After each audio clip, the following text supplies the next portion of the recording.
দেখো ইয়ার and adjustment এই ওয়ার্ডটা শুনে কি মনে হচ্ছে? বছরের শেষে অ্যাডজাস্টমেন্ট। যখন তুমি অ্যাকাউন্টস ক্লোজ করছো তোমাকে কিছু অ্যাডজাস্টমেন্ট করতে হবে, যেটা হচ্ছে ইয়ার এন্ড অ্যাডজাস্টমেন্ট।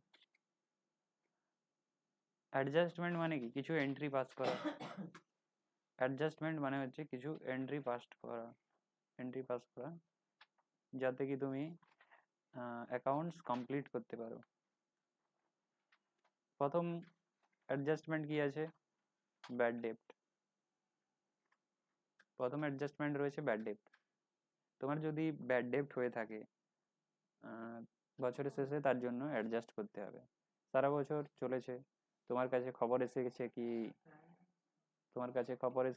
কোনো একটা পার্সন মানে ডেটর্স যার কাছ থেকে তুমি টাকা পেতে সে দেউলিয়া হয়ে গেছে। তাহলে তুমি বছরের শেষে যে ডেটর্সটা দেখাবে তোমার অ্যাসেট হিসাবে, সেটা অ্যাকচুয়ালি কি অত টাকা পাবে? অত টাকা পাবে না। বছরের শেষে যে ডেটর্সটা তুমি দেখাবে সেটা কি অ্যাকচুয়ালি পাবে? পাবে না। কারণ তুমি শুনেছো ওই ডিউরিং দ্য ইয়ার যে কোনো একটা পার্সন ইনসলভেন্ট হয়ে গেছে। তার মানে সেই যে টাকাটা তুমি পাবে না সেটা তাহলে তোমাকে লেস করে দেখাতে হবে যে এত টাকা পাবো না, আমার লস হয়ে গেছে, তো আমার বাকি যে ডেটর্স রয়েছে তার ভ্যালু হচ্ছে এত টাকা। তাহলে ব্যাড ডেট তাহলে ইয়ার এন্ড অ্যাডজাস্টমেন্ট কেন হয়েছে বুঝতে পারছো? তাহলে তুমি যদি ডেটর্স ডেটর্স থেকে যতটা ব্যাড ডেপ্ট হয়ে গেছে মাইনাস করে দাও অ্যাজ ব্যাড ডেপ্ট, তাহলে এন্ট্রি কি হবে? ডেটর্স ডেটর্স কি হয়ে যাবে? ক্রেডিট হয়ে যাবে। তার আগে দেখে নেবো যে আমরা যখন ধারে সেল করি তখন কি এন্ট্রি হয়। যখন আমরা ধারে সেল করি তখন আমরা কি করি? ডেটর্সকে ডেবিট করে রাখি। এখানে যদি কাস্টমার রয়েছে কাস্টমার অ্যাকাউন্ট রাখা হয় না, কাস্টমার কেটে দাও, তো আমরা ডেটর্স অ্যাকাউন্টকে ডেবিট করে রাখি। তো সে যদি ফুল পেমেন্ট করে দেয় তাহলে আমরা কি এন্ট্রি করি? ক্যাশ আর ব্যাংক টু ডেটর্স করি। এগুলো নর্মাল তোমার জানা রয়েছে। এরপরে যদি তোমার কাছে খবর আসে যে কোনো কাস্টমার ইনসলভেন্ট হয়ে গেছে বা তার কাছ থেকে টাকাই পাওয়া যাবে না, তখন কি করবে? সেটাকে ব্যাড ডেপ্ট হিসাবে দেখাবে। ব্যাড ডেপ্ট তোমার কাছে কি হয়ে যাবে? তাহলে লস হয়ে যাবে। গোল্ডেন রুলের হিসাবে লস কি হয়? ডেবিট হয়। তো ডেটর্সের ভ্যালু কমে যাবে। ডেটর্সকে যদি ক্রেডিট করো তার মানে কি? ভ্যালু কমে গেল। ব্যাড ডেপ্ট টু ডেটর্স। এবার যদি ডেটর্স কারু কাছ থেকে ধরো 10,000 পাবে, কিন্তু তার যে অ্যাসেট রয়েছে সেটা বিক্রি করে 10,000 টাকা আসবে না, বিক্রি করে ধরো 6,000 টাকা আসবে, তাহলে তোমার লস কত হচ্ছে? 4,000 টাকা। তার মানে তুমি পুরোটা রিকভারি করতে পারছো না, পার্সিয়ালি রিকভারি করছো তার অ্যাসেট থেকে। সে দেউলিয়া হয়ে গেছে। কেউ কখন কোনো পার্সন কখন দেউলিয়া হয়ে যায়? যদি তার অ্যাসেট লায়াবিলিটির থেকে কম হয়। তার মানে তার লায়াবিলিটি যদি অ্যাসেটের থেকে বেশি হয় তখনই সে তাকে বলা হবে যে ইনসলভেন্ট। ঠিক আছে? তার মানে তার যে লায়াবিলিটি রয়েছে সেই পুরো লায়াবিলিটি তার অ্যাসেট থেকে তো পাওয়া যাবে না। তার মানে তার লায়াবিলিটি কিছুটা সেটেল হবে। তো তুমিও যদি তার কিছু পোর্শন পেয়ে থাকো, প্রপোর্শনালি পাবে তো। তো বাকিটা তোমার কি হয়ে যাবে? ব্যাড ডেপ্ট হয়ে যাবে। তো এখানে দেখো কাস্টমার যদি তোমাকে কিছু পোর্শন দিয়ে দেয়, কিছু পোর্শন, ঠিক আছে, তাহলে রিমেনিং পোর্শন কি হয়ে যাবে? ব্যাড হয়ে যাবে। আচ্ছা, ডেপ্ট মানে কি? ডেপ্ট মানে হচ্ছে কারু কাছ থেকে যদি টাকা পাও সেটাকে ডেপ্ট বলা হয়। আমি ধরো তোমার কাছ থেকে 10 লাখ পাবো, আমি তাহলে বলবো যে আমার বুক ডেপ্ট রয়েছে 10 লাখ, মানে তোমার কাছ থেকে পাবো। আর সেই 10 লাখের যতটা পার্ট তুমি দিতে পারবে না সেটা ব্যাড ডেপ্ট হয়ে যাবে, তার আগে ব্যাড লেগে যাবে। ডেপ্ট মানে হচ্ছে তোমার কাছ থেকে টাকা পাবো, আমার পাওনা রয়েছে, বুক ডেপ্ট, আমি দেখাবো যে আমার বুক ডেপ্ট রয়েছে এত টাকা, মানে যেটা ডেটর্স। কিন্তু যে পোর্শনটা তুমি দিতে পারবে না তাকে বলা হবে ব্যাড ডেট, তার আগে ব্যাড লাগিয়ে দিলেই হয়ে যাবে। তাহলে যে পোর্শনটা তুমি টাকা পাচ্ছ 10,000-এর মধ্যে সাপোজ, সেটা তুমি এখানে দেখাবে ক্যাশ বা ব্যাংক অ্যাকাউন্ট, যেটা তোমার লস এখানে দেখাবে ডেটর্স, যত টাকা পেতে তার কাছ থেকে।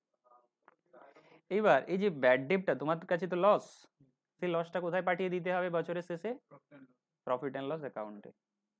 তাহলে profit and loss account debit হয়ে যাবে, টু ব্যাড ডেপ্ট হয়ে যাবে। তাহলে ব্যাড ডেপ্টকে যখন তুমি প্রফিট অ্যান্ড লসে পাঠিয়ে দেবে, profit and loss debit to bad ডেপ্ট হয়ে যাবে। বলো। একটা এক্সাম্পল ধরুন স্যার, আপনি আলু ব্যবসা করেন, আমি মেদিনীপুরে আলু ব্যবসা করি। আমি এখান থেকে স্যার আপনাকে মানে 1 লরি আলু পাঠাবো। স্যার আপনি বলেন যে আমি টাকাটা পার্টে পার্টে পেমেন্ট করব। আপনি অ্যাডভান্সে কিছু টাকা দিয়েছেন, তারপর স্যার আর টাকা সেইটা ব্যাড ডেপ্ট হবে। বাকি টাকাটা ব্যাড ডেপ্ট। বাকি টাকাটা ব্যাড ডেপ্ট কখন? তুমি যখন সার্টেন হয়ে গেছো কি ওর কাছ থেকে পাওয়াই যাবে না। মানে আমি বলছি মানে সে দেউলিয়া ঘোষণা হয়নি। আচ্ছা, মানে মানে একদম ইয়ার এন্ডে দেখা যাচ্ছে। তাহলে তার জন্য রিকভারি, কেউ যদি দেউলিয়া না হয় তাহলে জন্য তুমি কি করবে? কেস করবে, কেস ফাইল করে রিকভারি করার চেষ্টা করবে। তখন তুমি ব্যাড ডেপ্ট দেখাবে না। ব্যাড, কেউ ইচ্ছা করে দিচ্ছে না তার মানে যে সেটা ব্যাড ডেপ্ট তা নয়। তুমি যদি তার ফাইন্যান্সিয়াল কন্ডিশন দেখে বোঝো কি ওর কাছ থেকে টাকা পাওয়াই যাবে না, তখন ব্যাড ডেপ্ট। কেউ ইচ্ছা করে না দিলে সেটা তার জন্য তোমাকে রিকভারি প্রসিডিং চালু করতে হবে, কেস করতে হবে। ঠিক আছে?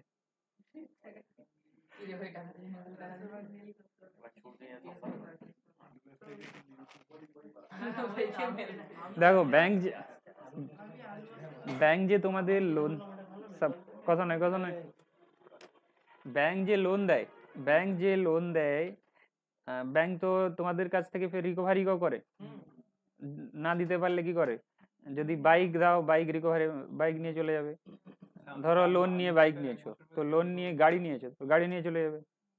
তো বা যদি কোনো অ্যাসেট তুমি সিকিউরিটি হিসাবে রাখো, সেটা বিক্রি করে টাকা নেবে।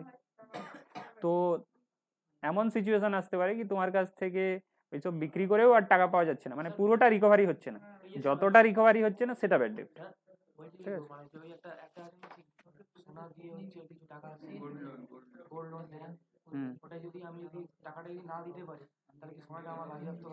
হ্যাঁ, তুমি গোল্ড লোন নিয়েছো, তুমি যদি লোনের টাকা পে না করতে পারো, গোল্ড বিক্রি করে রিকভারি করে নেবে ব্যাংক।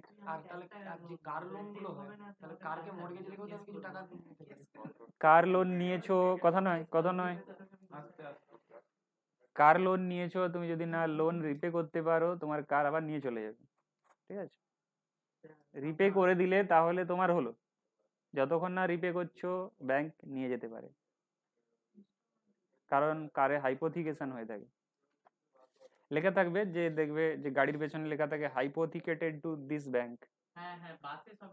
হ্যাঁ, তার মানে তারা লোন করে গাড়ি কিনেছে। ঠিক আছে? তার মানে তারা যদি না টাকা পে করতে পারে, ব্যাংক নেই। হ্যাঁ, বাজেয়াপ্ত বলতে ওরা সেল করে নিয়ে নেবে টাকা। হ্যাঁ, বিক্রি করে লোনের টাকা তো তাকে নিতে হবে, রিকভারি করতে হবে। যদি ধরো তোমার বেশি টাকা হচ্ছে, মানে সেল করে যে টাকাটা হচ্ছে, তোমার লোন পে করার পরে আরো কিছু থেকে যাচ্ছে, তাহলে তোমাকে সেই টাকাটা দিয়ে দেবে। বুঝতে পারলে? আচ্ছা, ধরুন আমি একটা জিনিস নিয়েছি, কিছুদিন ইনস্টলমেন্ট দেওয়ার পরে আমি আর দিলে না, তাহলে যখন তখন পুরো গাড়ির টাকাটা না, যতটা ও লোন রিকভারি করতে, তুমি যতটা লোন দাওনি সেটা নিয়ে বাকি টাকা ফেরত দিয়ে দেবে। ধরো 10 লাখের লোন নিয়েছিলে, তোমার 5 লাখ তুমি 6 লাখ তুমি পে করে দিয়েছো, এখনো 4 লাখ পে করতে পারোনি। তার মানে তোমার কাছ থেকে গাড়ি নিয়ে নিল, গাড়ি বিক্রি করে ধরো 6 লাখ আসছে, 6 লাখের মধ্যে তোমার 4 লাখ ইনস্টলমেন্টের জন্য, মানে যেটা তুমি পে করতে পারোনি, আর 2 লাখ টাকা তুমি পেয়ে যাবে। না, পুরোটা নেবে না, যতটা তোমার এক্সেস হবে সেটা রিটার্ন দিয়ে দেবে। সুদ, ইন্টারেস্ট তো নেবে, ইন্টারেস্ট নেবে, তাছাড়াও যদি কোনো এক্সেস হয়ে থাকে সেল করে, সেটা তো ওকে দেবে না, সেটা দিয়ে দেবে। আচ্ছা দেখো, এরপরে এখানে একটা এক্সাম্পল রয়েছে। ফার্স্ট মেতে কত টাকা গুড সেলস হয়েছে? কাকে সেল হয়েছে? তাহলে জার্নাল এন্ট্রি কি হবে? রাজ ট্রেডার টু সেল হবে। অক্টোবর মাসে কি হয়েছে? অক্টোবর মাসে জানা গেল কি ট্রেডার ইনসলভেন্ট হয়ে গেছে। ট্রেডার রাজ ট্রেডার ইনসলভেন্ট হয়ে গেছে, দেউলিয়া হয়ে গেছে। এখনই কি বললাম, ইনসলভেন্ট যার লায়াবিলিটি অ্যাসেটের থেকে বেশি হয়ে যায় তাকে ইনসলভেন্ট বলে।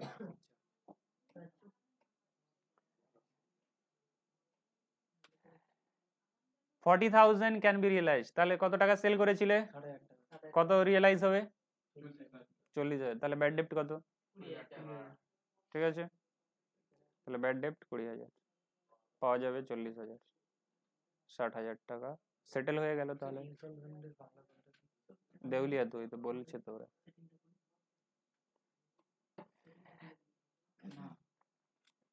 তাহলে এটা হচ্ছে ব্যাড ডেপ্টের কেস।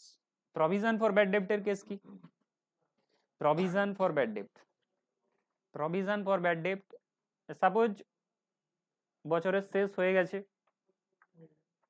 যে সমস্ত পার্টির থেকে তুমি পেয়ে গেছো খবর কি ওরা টাকা দিতেই পারবে না, তাদেরকে তো কি তুমি ব্যাড ডেপ্ট দেখিয়ে দিয়েছো যে এত টাকা আমি ওরা দেবেই না। কিন্তু এমনও হতে পারে যে বছরের শেষে যেই টাকাটা তোমার দেখাচ্ছে তুমি পাবে বলে ডেটর্স থেকে, তার মধ্যেও তোমার ডাউট রয়েছে। ডাউট রয়েছে কি আমার যে 10 লাখ টাকা রয়েছে আমি পাবো ডেটর্সের কাছ থেকে, তার মধ্যে আমার ডাউট রয়েছে কি 5% এমন কিছু পার্সন রয়েছে, এমন কিছু কাস্টমার রয়েছে যাদেরকে ধারে সেল করেছিলাম তারা দিতে পারবে না। তোমার ডাউট রয়েছে কিন্তু অ্যাকচুয়ালি এখনো খবর আসেনি যে একেবারেই দিতে পারবে নি, তুমি ডাউট করছো যে আমার 2% নাও পেতে পারি, নাও পেতে পারি 2% কি 5%। তো সেক্ষেত্রে তোমাকে তাহলে একটা ফান্ড ক্রিয়েট করতে হবে যে ডাউটফুলের জন্য, তোমার যে ডাউট রয়েছে তার জন্য একটা টাকা সরিয়ে নিতে হবে। কোথা থেকে সরিয়ে নেবে, প্রফিট থেকে, প্রভিশন ক্রিয়েট করবে যাকে বলা হচ্ছে। তোমার ডাউট রয়েছে যে এখন যে ডেটর্স রয়েছে আমি দেখতে পাচ্ছি বছরের শেষে এবছরে যে সেল করেছিলাম যে ডেটর্সটা রয়েছে তার মধ্যে আমার ডাউট রয়েছে যে এরা নাও দিতে পারে, নাও দিতে পারে মানে এদের কাছ থেকে নাও টাকা পাওয়া যেতে পারে, ডাউট রয়েছে। তো তার জন্য আমাকে ফান্ড ক্রিয়েট করতে হবে, তার জন্য প্রফিট সরিয়ে নিতে হবে কোথা থেকে, প্রফিট অ্যান্ড লস অ্যাকাউন্ট থেকে। এটা কিন্তু অ্যাকচুয়াল লস নয়, তোমার ডাউট রয়েছে। তাহলে তুমি যখন প্রভিশন ক্রিয়েট করবে, প্রভিশন ফর, তাহলে প্রফিট থেকে ক্রিয়েট করবে, প্রফিট থেকে ক্রিয়েট করবে ডাউটফুল ডেপ্টের provision, profit and loss account তাহলে ডেবিট করবে টু প্রভিশন ফর ডাউটফুল ডেপ্ট। এটা তোমার কি ক্রিয়েট হলো, প্রভিশন ক্রিয়েট হলো for creating provision at the year end. কখন ক্রিয়েট করতে হয়, বছরের শেষে। তাহলে এই যে প্রভিশনটা ক্রিয়েট করলে তোমার জমা থাকছে টাকা, তুমি কি জন্য সরিয়ে রেখেছো, যে ব্যাড ডেপ্ট হতে পারে, হতে পারে। এবার পরের বছর গিয়ে দেখা যেতে পারে তোমার অ্যাকচুয়ালি ব্যাড ডেপ্ট হয়ে গেছে যেটা তুমি এক্সপেক্ট করে রেখেছিলে টাকা সরিয়ে। তো তাহলে যে ব্যাড ডেপ্টটা হয়ে গেছে পরের বছর গিয়ে সেটা তাহলে কোথা থেকে অ্যাডজাস্ট করবে, যে প্রভিশনটা তুমি ক্রিয়েট করে রেখেছিলে, যে প্রভিশনটা ক্রিয়েট করে রেখেছিলে। তাহলে যখন তুমি প্রভিশন ক্রিয়েট করেছিলে তখন প্রভিশন ফর ডাউটফুল ডেপ্টকে কি করেছিলে, ক্রেডিট করেছিলে। তাহলে এখন সেই প্রভিশনের সাথে তুমি কি করছো, অ্যাকচুয়াল যতটা ব্যাড ডেপ্ট হয়ে গেছে সেটা অ্যাডজাস্ট করছো। তাহলে প্রভিশন ফর ব্যাড ডাউটফুল ডেপ্টকে ডেবিট করবে এখন, এটা তো তখন ক্রেডিট ছিল টু ব্যাড ডেপ্ট।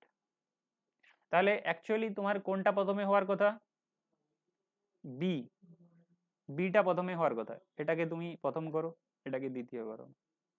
তাহলে প্রথমে তোমার প্রভিশন ক্রিয়েট হলো, তারপরে সেই প্রভিশনটা কার সাথে অ্যাডজাস্ট হলো, ব্যাড ডেপ্ট যদি অ্যাকচুয়ালি হয়ে যায়, ব্যাড ডেপ্ট যদি অ্যাকচুয়ালি হয়ে যায়, যদি ধরুন ব্যাড ডেপ্ট আশা করেছিল হবে বলে কিন্তু হয়নি, তখন কি তাহলে প্রভিশনেই টাকা পড়ে থাকবে, প্রভিশনেই টাকা পড়ে থাকবে, মানে ক্রেডিট ব্যালেন্স হিসাবেই থেকে যাবে। এই এন্ট্রি হলে ক্রেডিট ব্যালেন্স হিসাবে থেকে যাবে। ব্যাড ডেপ্ট হলে তবে তো আর এটা ডেবিট হয়ে গেল, ব্যাড ডেপ্ট ক্রেডিট হয়ে গেল, অ্যাডজাস্ট হয়ে গেল।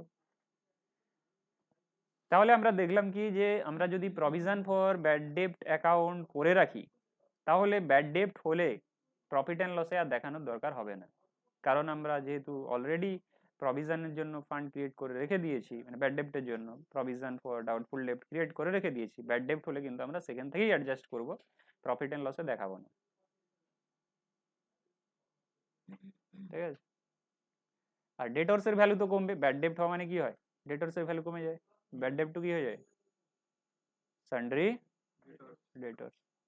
আর এই ব্যাড ডেপ্টটাই কি হবে, কার সাথে অ্যাডজাস্ট হয়ে যাবে, যদি তোমার ফান্ড ক্রিয়েট করা থাকে, প্রভিশন ফর ব্যাড ডেপ্টের সাথে, প্রভিশন ফর ডাউটফুল ডেপ্টের সাথে ব্যাড ডেট হবে না একই জিনিস, ব্যাড ডেট ডাউটফুল ডেপ্ট একই জিনিস, ব্যাড ডেট ডাউটফুল ডেপ্ট একই জিনিস, provision for bad ডেপ্ট provision for doubtful ডেপ্ট একই জিনিস। তাহলে প্রভিশন ফর ডাউটফুল ডেপ্টের সাথে অ্যাডজাস্ট হয়ে যাবে এই যে ব্যাড ডেপ্টটা হলো, তাহলে তুমি আর প্রফিট অ্যান্ড লসে আর দেখাবে না ব্যাড ডেপ্টটাকে, বুঝতে, কারণ তোমার ফান্ড ক্রিয়েট করা রয়েছে, সেই ফান্ডের সাথেই অ্যাডজাস্ট করবে। তাহলে নেক্সট ডেতে আচ্ছা এখানে ছোট প্রবলেম রয়েছে, দেখে নাও, নেক্সট ডেতে নয় এখনই দেখে নাও। এক তারিখে ফান্ডের ব্যালেন্স কত রয়েছে, প্রভিশন কত ক্রিয়েট করা রয়েছে আমার ডাউটফুল ডেপ্টের, তুমি বছরের শুরুতে দেখতে পাচ্ছ ডাউটফুল ডেপ্টের জন্য কত টাকা সরিয়ে রাখা রয়েছে, সরিয়ে রাখা আছে কত টাকা ডাউটফুল ডেপ্টের জন্য, ডাউটফুল রয়েছে, ডাউট 40,000 টাকা। তুমি তাহলে আগের বছর ডাউটফুল ডেপ্টের জন্য 40,000 টাকা সরিয়ে রেখেছিলে আগের বছর, সেই জন্য তো এই বছরের ওপেনিং এ তুমি দেখতে পাচ্ছ। তাহলে আগের বছর তুমি এক্সপেক্ট করেছিলে কি আমার 40,000 টাকা লস হতে পারে, সেই জন্য টাকা সরিয়ে রেখেছিলে, সেই জন্য এখন দেখতে পাচ্ছ 40,000। তো 17-18 চলছে, 17-18তে ব্যাড ডেপ্ট কত হয়ে গেল, তাহলে এই 30,000 কার সাথে অ্যাডজাস্ট হবে, 40,000-এর সাথে। তাহলে অ্যাডজাস্ট হলে তার কি এন্ট্রি কি হয়, অ্যাডজাস্ট যদি হয় তার এন্ট্রি কি হয়, প্রভিশন ফর ডাউটফুল ডেপ্ট ডেবিট হয়ে যায় না, কিছুক্ষণ আগে দেখে এলে প্রভিশন ফর ডাউটফুল ডেপ্ট কি হয়ে যায়, ডেবিট হয়ে যায়, টু কি হয়ে যায়, ব্যাড ডেপ্ট হয়ে যায়। আর এই ব্যাড ডেপ্টটা তাহলে প্রভিশন ফর ডাউটফুল ডেপ্টের সাথে অ্যাডজাস্ট হয়ে যাবে। আর ডেটরসের ভ্যালু কমবে কি কমবে না, সানডে ডেটার্স, টু সানডে ডেটার্স হয়ে যাবে, আর ব্যাড ডেপ্ট ডেবিট হয়ে যাবে, ব্যাড ডেপ্ট লস 10,000, 10,000 নয় 30,000, 30,000, বুঝতে পারছো কি পারছো না এই দুটো। আচ্ছা এরপরে বছরের শেষে, বছরের শেষটা কত, 31/3/18, তুমি ডেটরসের ব্যালেন্স কত দেখতে পাচ্ছ বছরের শেষে, 30,000 না 10 লাখ 10 লাখ, বছরের শেষে মানে 17-18 শেষে দেখতে পাচ্ছ যে এবছরের ডেটরসের ব্যালেন্স রয়েছে 10 লাখ, মানে এবছরের যে সেল হয়েছে সেই অনুযায়ী তুমি ডেটরস দেখতে পাচ্ছ, ক্রেডিট সেল হয়েছে, ধারে সেল হয়েছে, দেখতে পাচ্ছ যে 10 লাখ টাকা রয়েছে। তাহলে এবার তুমি আবার ডিসাইড করবে যে এবছর আবার কত প্রভিশন ক্রিয়েট করতে হবে, তুমি কত ডিসাইড করেছো ক্রিয়েট করবে, 5%। 5%,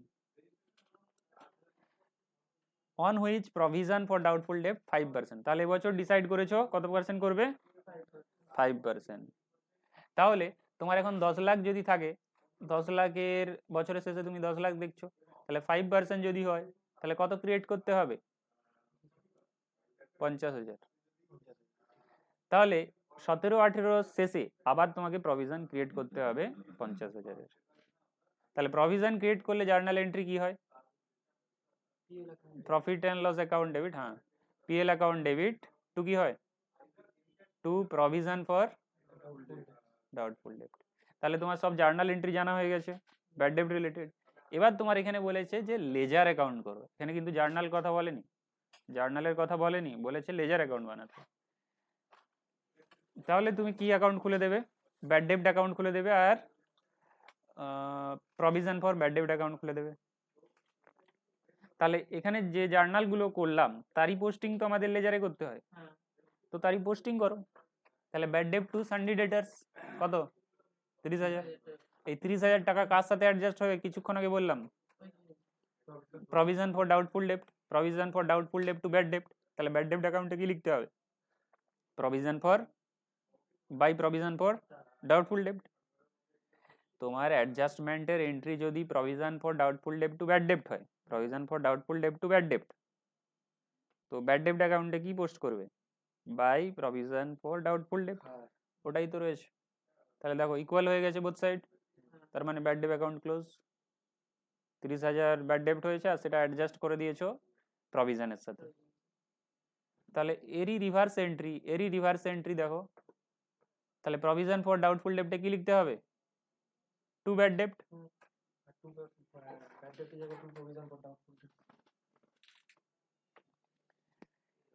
আচ্ছা ওপেনিং ব্যালেন্স কত ছিল? ওপেনিং ব্যালেন্স, তাহলে ওপেনিং ব্যালেন্স সিডি দিয়ে আসে কি বিডি দিয়ে আসে? সিডি নয়, বিডি দিয়ে লিখতে হয় এখানে। তাহলে যদি তোমার সিডি থাকে ঠিক করে নাও, ওপেনিং ব্যালেন্স অলওয়েজ বিডি দিয়ে আসে। 40, হ্যাঁ ব্রড ডাউন। তাহলে তোমার প্রভিশন ফর ডাউটফুল ডেপ্টের ওপেনিং ব্যালেন্স কত ছিল? 40,000। 40,000-এর সাথে অ্যাডজাস্ট হয়ে গেল কত? 30,000। কিন্তু এবছরে প্রভিশন ক্রিয়েট করতে হবে কত? 50,000-এর এন্ট্রি কি রয়েছে? Profit and loss to provision for doubtful ডেপ্ট। তাহলে প্রভিশন ফর ডাউটফুল ডেপ্টে কি লিখবে?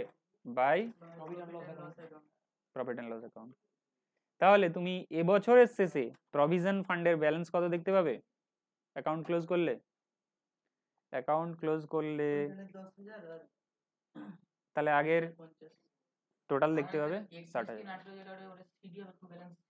হ্যাঁ এটা সিডি হবে, এটা সিডি হবে।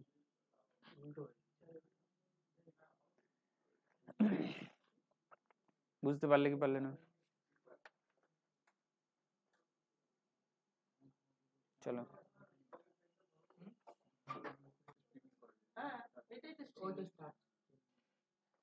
আচ্ছা তাহলে আজকে দেখে নাও যে আমরা ব্যাড ডেপ্টে এই প্রবলেমটা সলভ করব। তো বলেছে দুটো অ্যাকাউন্ট বানাতে, ব্যাড ডেপ্ট, প্রভিশন ফর ব্যাড ডেপ্ট। তো প্রভিশন ফর ব্যাড ডেপ্টে তোমার ব্যালেন্স দেওয়া রয়েছে ওপেনিংয়ে। অলরেডি প্রভিশন অ্যাকাউন্টে ব্যালেন্স কত আছে? 12,000 টাকা। তাহলে আমরা লিখে নেব প্রভিশন অ্যাকাউন্টে গিয়ে, আচ্ছা যে কোনো প্রভিশন অ্যাকাউন্টের ব্যালেন্স অলওয়েজ কি হয়? ডেবিট ব্যালেন্স না ক্রেডিট ব্যালেন্স হয়ে থাকে? ক্রেডিট ব্যালেন্স হয়ে থাকে। তাহলে আমরা লিখব বাই ব্যালেন্স বিডি। তাহলে 1/4/2017, 1/4/2017 ব্যালেন্স কত আছে? 12,000। তো এরপরে কি আছে দেখা যাক। 17-18তেই ব্যাড ডেপ্ট হয়ে গেছে 8,000। তার মানে আমি প্রভিশন ক্রিয়েট করে রেখেছিলাম 12,000, তার মধ্যে 8,000 টাকা ব্যাড ডেপ্ট। তো আমাকে কি করতে হবে? প্রভিশনের সাথে অ্যাডজাস্ট করতে হবে।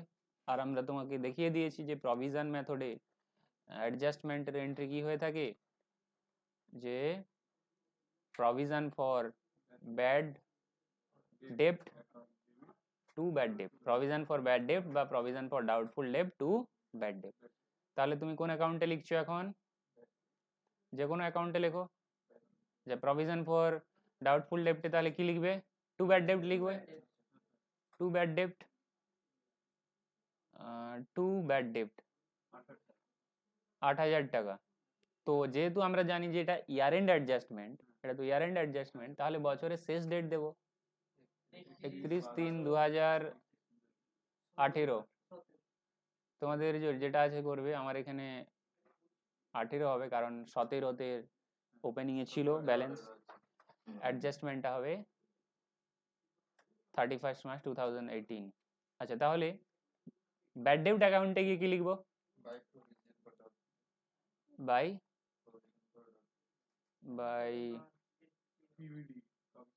প্রভিশন ফর,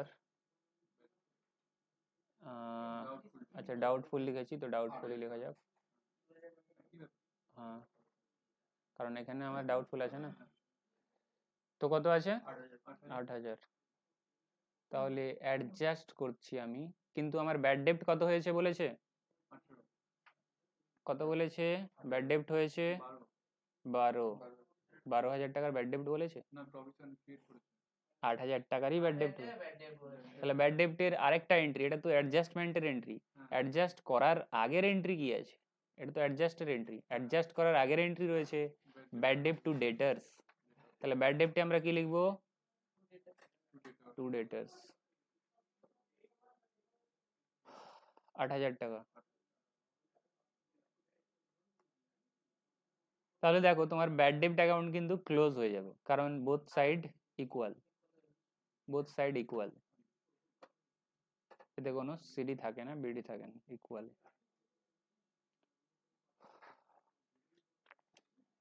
এইবার প্রভিশন ফর ডাউটফুল ডেপ্টের অ্যাকাউন্ট ক্লোজ করতে হবে। তার আগে দেখতে হবে যে আর কি বলা আছে। এরপরে বলেছে যে ডেটর্স অ্যাজ অন 31/3/18 18, তার মানে 17-18 শেষে, 17-18 শেষে ইয়ার এন্ডে তুমি দেখতে পাচ্ছ তোমার ডেটর্স কত টাকার রয়েছে, 2 লাখ টাকা 2 লাখ টাকার। প্রভিশন কত কত বলেছে, 5% প্রভিশন বলেছে, 2 লাখ টাকার 5% তোমাকে প্রভিশন ক্রিয়েট করতে হবে। তাহলে কোম্পানি, যে কোম্পানি এটা করছো বা যেই অর্গানাইজেশনে করো না কেন, সে তাহলে এক্সপেক্ট করছে যে তার 2 লাখ টাকার মধ্যে 5% পাওয়া যাবে না, তার মানে কত পাওয়া যাবে না, পাওয়া যাবে না 10,000, এটা সে এক্সপেক্ট করছে, সেই হিসাবে সে প্রফিট থেকে সরিয়ে রেখেছে 10,000। তাহলে এন্ট্রি কি হবে, profit and loss to provision for doubtful ডেপ্ট। তাহলে প্রভিশন ফর ডাউটফুল ডেপ্টে কি লিখবো, বাই প্রফিট অ্যান্ড লস।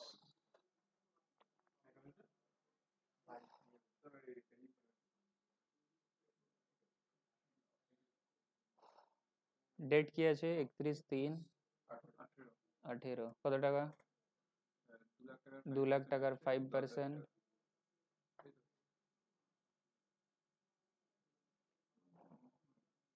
10,000। তাহলে কাজ শেষ হয়ে গেছে। আর কি লেখা রয়েছে আমাকে দেখতে হবে,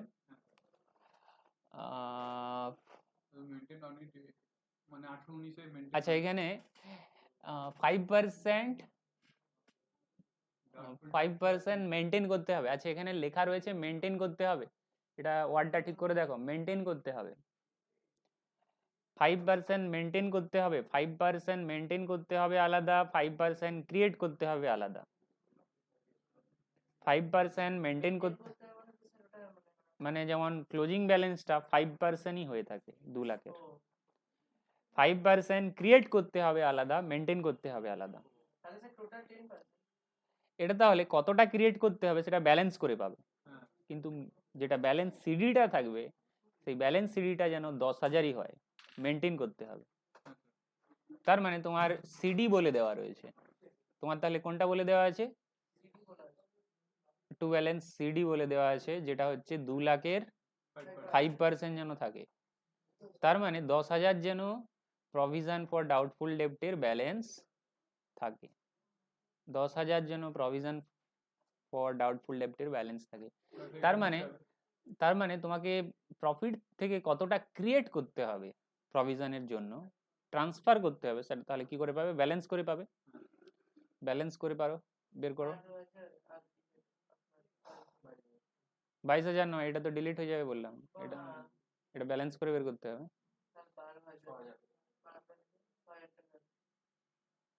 6,000 টাকা তাহলে এবছর নিতে হবে প্রফিট থেকে।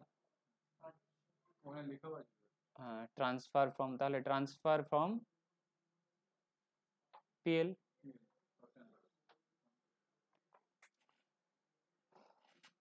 ঠিক আছে, তাহলে কেন আমি এভাবে করলাম না, এখানে বলেছে ওয়াজ মেনটেন অন ইট, 5% কি করা হয়েছে, মেনটেন করা হয়েছে, অন ইট বলতে 2 লাখের উপরে, বুঝতে পারলে, মেনটেন মানে সিডির কথাই বলে দিয়েছে। তাহলে কত প্রফিট থেকে নিতে হবে তুমি বোঝো, যেন প্রভিশন ফর ডাউটফুল ডেপ্টের ব্যালেন্স আমার যেন 2 লাখের 5% থাকে, প্রভিশনটা যেন 2 লাখের 5% মানে 10,000 থাকে ব্যালেন্স সিডিটা, তার মানে কত এবার প্রফিট থেকে নিতে হবে তুমি বোঝো।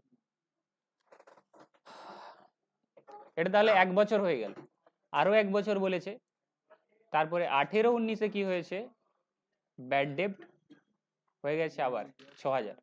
আচ্ছা তাহলে ফার্স্ট ইয়ারটা ক্লোজ করে দেওয়া হোক, ফার্স্ট ইয়ারটা ক্লোজ করে দেওয়া হোক, ফার্স্ট ইয়ার ক্লোজ হয়ে গেল, তাহলে সেকেন্ড ইয়ারের ওপেনিং তো করে দিতে হবে,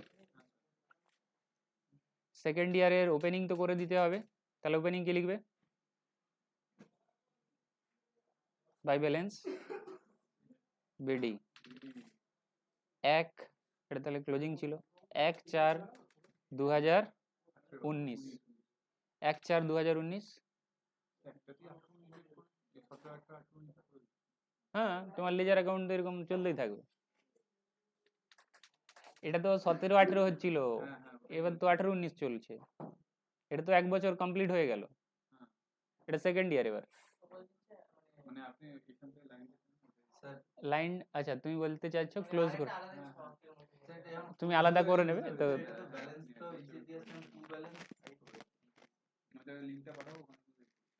আচ্ছা তুমি যখন ডেপ্রিসিয়েশন অ্যাকাউন্টিং করতে তখন একসাথে 4-5 বছরের ডেপ্রিসিয়েশন বার করতে হতো, তুমি কি প্রত্যেক বছর ক্লোজ করে দিতে? এভাবে আলাদা আলাদা অ্যাকাউন্ট করতে? না, ওটাতেই কন্টিনিউ করতে? সেইভাবেই তো করতে হবে।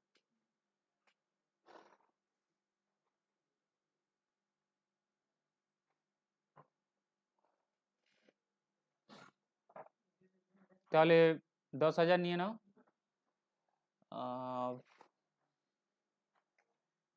তাহলে এবছর আবার ব্যাড ডেপ্ট কত হয়েছে বলেছে?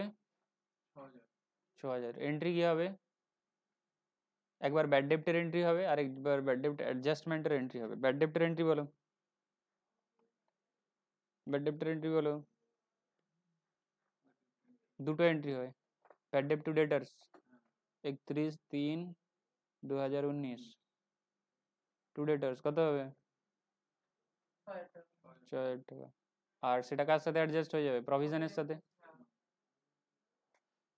সিমিলারলি একই।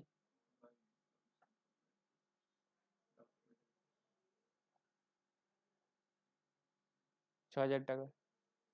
তাহলে রিভার্স পোস্টিং কোথায় হবে? প্রভিশন ফর ডাউটফুল ডেপ্টে। প্রভিশন ফর ডাউটফুল ডেপ্টে আমরা কি লিখবো? To bad ডেপ্ট।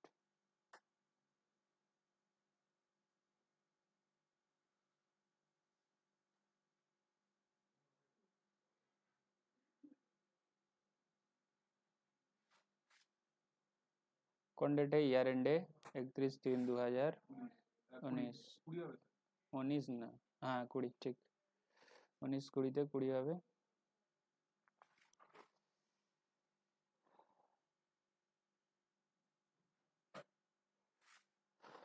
এখানে কি বলেছে এবার দেখতে হবে। এবছর মেনটেন করতে বলেছে, এবছর তো আবার প্রভিশন ক্রিয়েট করতে হবে।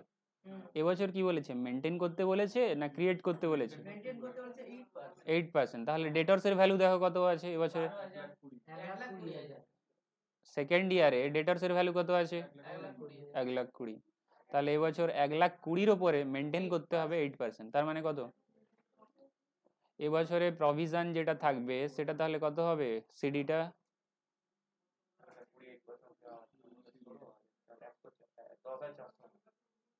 মাল্টি 8%, 9,600। এটা মেনটেন হলো। তার মানে কত সরাতে হবে প্রফিট থেকে? 15,600। 15,600। তাহলে প্রফিট থেকে সরাতে হবে